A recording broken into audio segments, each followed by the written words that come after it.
오는 30일 다음 주 월요일입니다. 다음 주 월요일부터 시행되는 코로나19 실내 마스크 착용 완화 세부 지침이 발표됐습니다.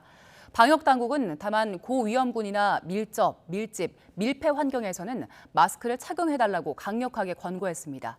취재 기자 연결합니다. 김연아 기자. 네, 사회 2부입니다. 네, 실내 마스크 착용 세부 지침 어떤 내용입니까?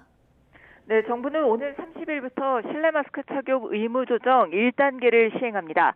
일부 고위험 시설을 제외한 실내에서 마스크 착용 의무가 권고로 전환됩니다. 실내에서 마스크를 쓰지 않아도 과태료가 부과되지 않는 겁니다.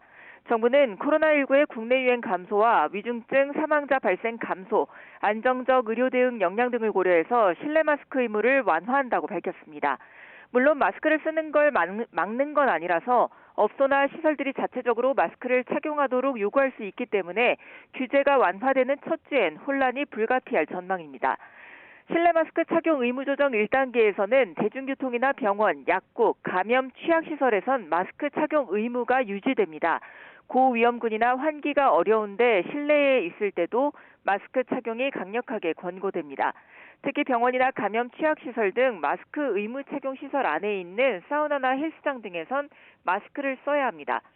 방역당국은 또 2월 둘째 주까지 코로나19 지정병상을 5,800여 개에서 3,900여 개로 축소하기로 했습니다.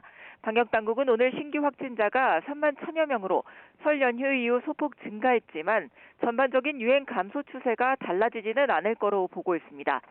오늘 위중증 환자는 481명, 사망자는 36명입니다. 네, 그리고 중국에 대한 단기 비자 발급 제한 조치 한 달 더 연장됐다고요? 네, 방역당국은 국내 상황이 나아지고는 있지만 춘절 이후 해외 유입으로 인한 재확산 가능성을 배제할 수는 없다고 판단했습니다.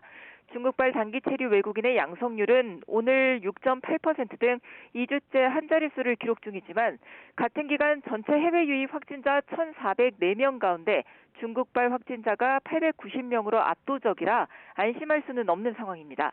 중대본은 다만 2월 28일 전이라도 상황이 호전되면 비자 발급을 재개할 수 있다고 덧붙였습니다. 이와 함께 30일부터는 6개월 이상 4세 미만 영유아를 대상으로 한 코로나19 예방접종도 시작됩니다. 특히 면역 저하나 기저질환이 있는 고위험군 영유아가 대상인데요. 30일 사전 예약이 시작되고 당일 접종은 다음 달 13일부터 가능합니다. 지금까지 사회 2부에서 YTN 김연아입니다.